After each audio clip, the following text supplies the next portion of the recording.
back. Let's take a look at this baler here. So we did wash it, haven't waxed it yet. We did do some baling already yet this year. I forget when it was. It was like mid-March. We baled some corn stalks that had overwintered for somebody, did some custom baling.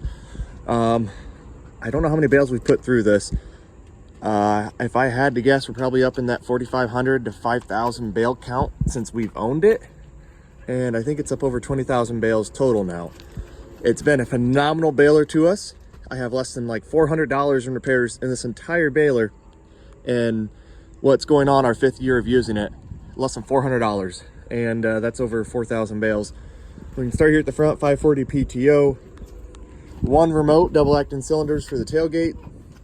You have to have your harness wired up direct to the battery so you have the voltage you need to run the duckbill and everything on the net wrap. This is a twine unit as well. I don't have the stuff for it set up. I bought it and was told it didn't work. The twine didn't work, and I never really looked into it. I didn't want to mess with twine. We've just been using net wrap. And it does have a light kit. This tractor does not have a way to plug in lights, so we have not done that. But all in all, you have your harness will go straight to the battery, and your monitor will be up in the cab. We can take a look at that later, but I can't turn it on because I have the battery disconnected because we're getting the starter rebuilt on this. But either way, your head is up and down with a crank. I believe they might have a cylinder option on this. I would love to have that. I just don't. And we have a wind guard on this. It's like I said, this is how we bought it. This thing is nice for pushing that windrow down and allowing it to feed in pretty nice. I have to pull this, I guess you call that the wind guard, to this piece here. I need to pull out and straighten out some of the arms on it because it has some feeding issues, especially when we get into adverse crop conditions where things are a little damp, or like corn stalks. This thing, even before that was bent, has always been not very favorable of baling wet stuff. It's not a silage special baler. It just plugs really easy, especially when you get hay into these outside augers. So if you look, you have augers right there on both sides of your head. So you have a mega wide pickup. You can see it's as wide as the tractor tires. It's never been an issue with this not being wide enough. And the augers do a great job feeding that in, getting that bale consistency. But yeah, the issue is they will plug very easily when you get into some wetter conditions. And we bale dry hay, but there's always that tough wad of hay here or there. Or if you're turning fast and you hit the windrow when you're picking up a windrow, like getting onto a new swath, and you hit it just right, sometimes that can plug. There might be times where I'm plugging 3 or 4 times on a 20-acre field on somebody who did a poor job of raking it, and things are just a little on the tough side here and there. But then on the flip side, there might be a 40-acre field I'm going 6 miles an hour through baling and never plug a single time. So that's with good dry hay of a properly raked field. And take a look at the passenger side here of this baler. You have your actuator here. This is where you need a lot of voltage. That's what cuts off your net wrap, or I believe it's this arm here.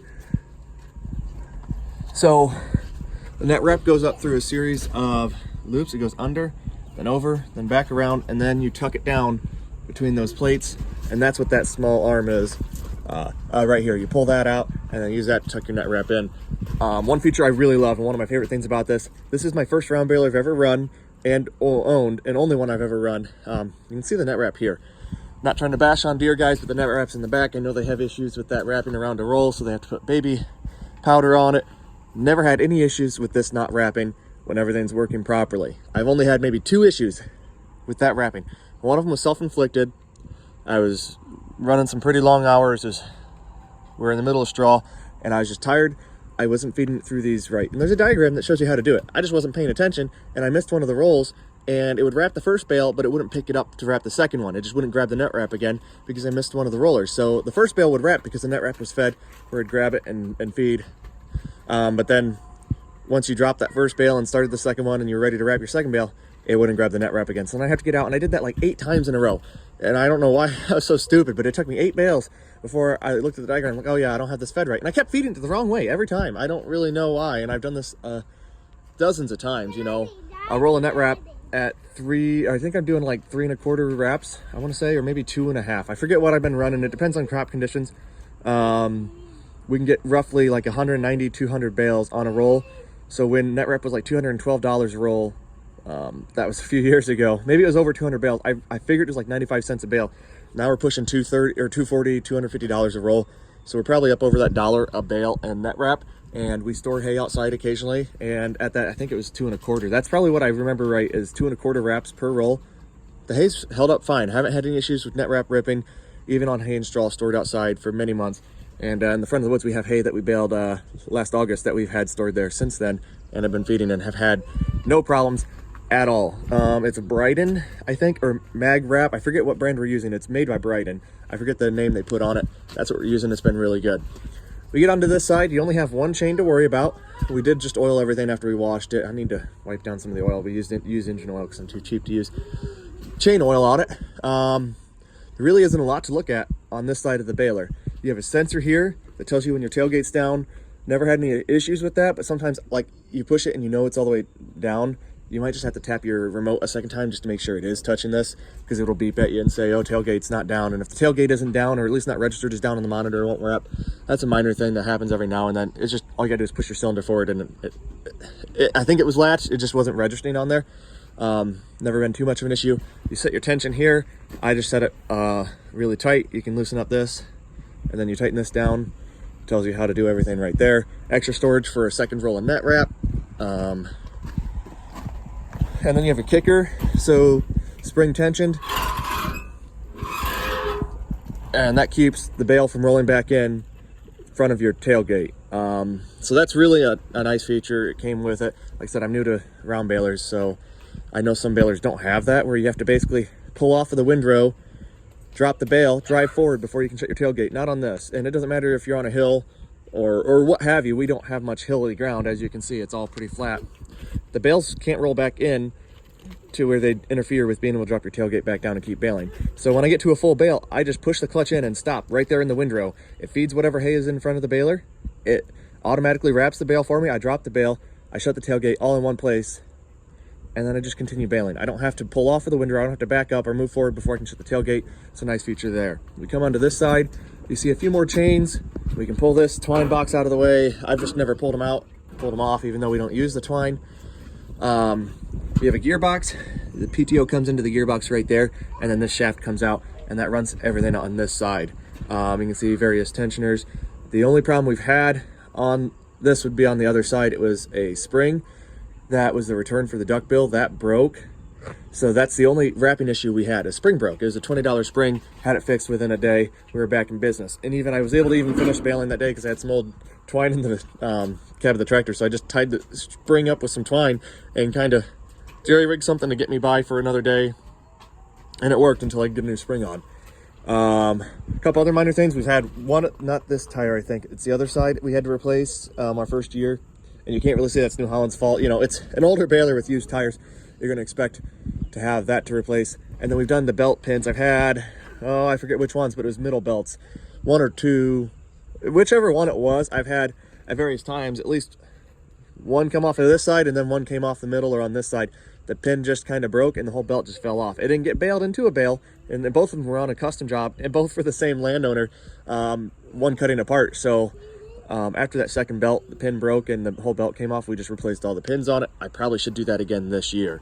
And that's like $10, if even that, to replace all the pins. And then the only other thing we've had, $100 bearing. We did aftermarket on that. I probably shouldn't have, because now my remote grease certs, I don't have the right fittings. So we do have to get up there and grease that. Not the end of the world. But yeah, $100 there, $10 there. And then maybe I can find this spring. Let's see. This spring right here, $20. I think that's what it was. So basically, that's all we've had mechanically. Knock on wood, go wrong with this baler. It's just been a phenomenal baler. In thick hay, I've gotten as high as 45 4x4.5 bales, so 700-pound bales, 45 700-pound bales an hour knockout with this. And in thick straw, I've done a bale every, I think it was like 57 seconds. Maybe not for a full hour, but in theory, you could have done 60 bales an hour doing 4x4.5s, which is just shy of 500-pound bales of straw. And like I said, this thing just eats when you have things set up. I got to go through the pickup a little bit on those wind guards. I think that's where I'm seeing some plugging. Grease certs are all pretty good and accessible. You do have to get under the pickup for those packer forks. I don't know if we can see them right there. These forks right here, there's one greaser on this side, and then the other one, it's kind of like a crankshaft where one's up and one's not, and then they have weights on them to counteract that spinning motion. But each side of that has a greaser. It takes a decent amount of grease. You have to get under the baler to do that. Our first 2 years of owning this baler, it was strictly just a custom work machine. We bought it to do custom work. We saw a need for it. We had a customer base, small one at that, but while they were small, they had enough acres to justify buying into this machine. Our first year of owning it, well, technically the first month of owning it, I bought it in the fall. We did maybe 30 bales of custom work, and I thought it was awesome. Oh shoot, man, we made $300 that year. Is awesome. I didn't even have a tractor to pull it at the time. We were using the guy's tractor, and what a mess that all was. But we made some easy money, I thought, and the rest is kind of history. We just kind of really dove in head first with this. So year 2, I think we ran like 900-ish bales, and then our first full year of baling, it was strictly all custom work. We did like 900-ish bales, and I think our second year is mostly custom work with a little bit of stubble clover and like 100 bales of straw. We did like 1,016, I think that sounds right. And then our third year, we did over 1,600 bales with it. And last year, I don't remember the totals of how many bales we ran through it. We did like, was it 400 or 500 bales of straw and a few hundred bales of hay. So nothing crazy. And we did some custom baling too. So probably close to 1,000 bales last year as well. And what I've told you is all the repairs we've had on it. It's just been a great unit for us. But yeah, our first year, we're already almost cash flowing what we paid for it, nearly in the custom work we were doing. The first 2 years, we see 50% ROI on something like this. It's not very common you get to see that in ag. And especially maybe not on used equipment where you expect to have some issues and downtime, but we had a good customer base to keep the baler rolling, and we had very few issues. I mean, most of the downtime and issues we've had was more of the power unit pulling it. We had a water pump or an alternator go out, and the baler just sits.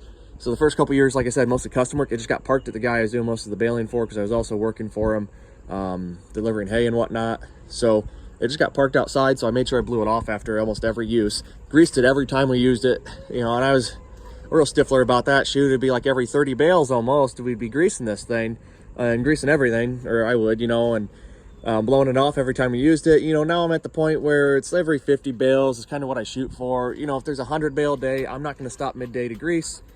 But if we have a 40-50 bale day, absolutely, I'm going to grease it before we go back to the next field, and I think that's treated us pretty well. We have some grease lines I do need to replace. I think those are good, but some of these remote grease lines, they're nice when they're working, but these are not.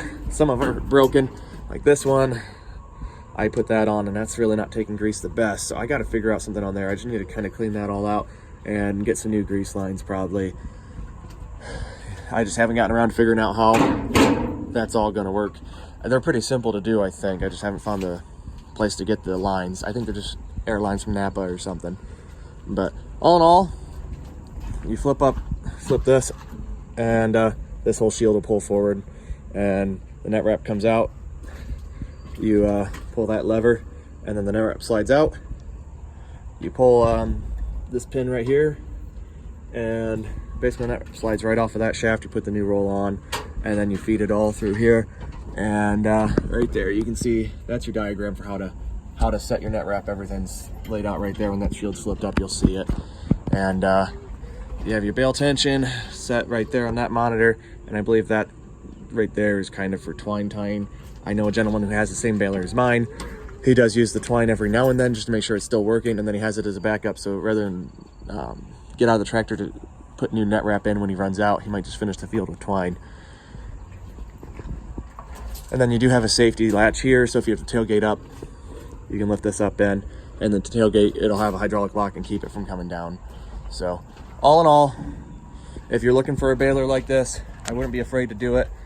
And round balers are a really great addition to a farm, especially if you're feeding hay yourself. I really can't say enough though. If you are feeding your own hay and not selling it like I am, I wouldn't go any other direction than round bales, especially if storage is limited, and like if you have big squares, small squares, and maybe tarping them outside. Big squares, obviously the labor is pretty nice, but you have a very expensive machine that needs a decent amount of horsepower, and the maintenance on that, I haven't been bit too hard yet, but I know they can get pricey, pretty salty when they get to needing some parts.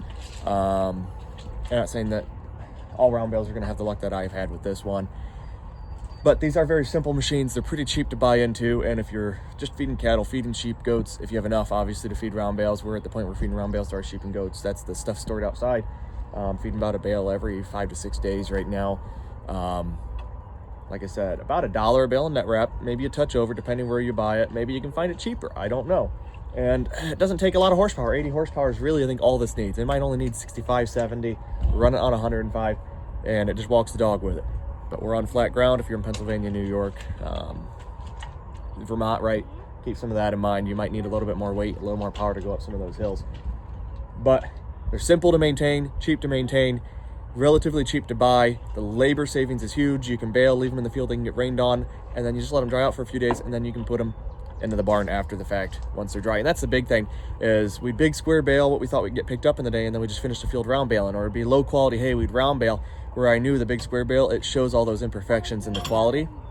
So if we were going to be selling a lower quality hay, or thought this hay might be something worth feeding, the round baler getting pulled out for sure, because it's a cheap way to get that hay baled up. And if we're feeding it, I don't want to have a ton of money invested in it and taking up valuable barn space for round bales when we have high dollar big squares or small squares to put in. Now hopefully we'll have some barns up here soon, who knows. We're waiting on this weather to break, and we're running out of time to get them up. But we've always been short on space.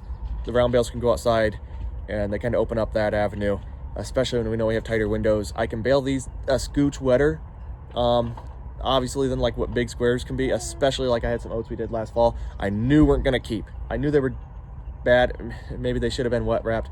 Some of them kept all right. A lot of them didn't. We had a lot of mold issues, but we were storing them outside, so it didn't matter. And away from buildings, so it wasn't like nothing lit up or caught on fire, but on the off chance it would, this is the way we can at least get it up, and then you can kind of sort out the nice ones. And you know, depends what your end goals are, but it offers flexibility that you can kind of put some of that lower quality product in. Or in a couple cases we did pull this out just to bale something because we knew we weren't going to get to picking them up for a couple days, and we had rain coming, so we bale them, leave the bales in the field, pick them up a few days later once they kind of dry back out, because it just kind of gets the outside of that round bale wet and doesn't really penetrate into it. So you still have a really high quality product, and nobody knows any different. Maybe a little bit of bleaching on the outside, but that's pretty minor. So the round baler has a really nice niche, an important role in our operation. By no means would I say this is a big money maker, because you're, at least in our area, your cheapest hay per ton is always going to be in a round bale. You will not get hay or be able to sell hay for anything cheaper than this. Or if you're trying to buy cheap hay, just go on Facebook Marketplace and look up round bales.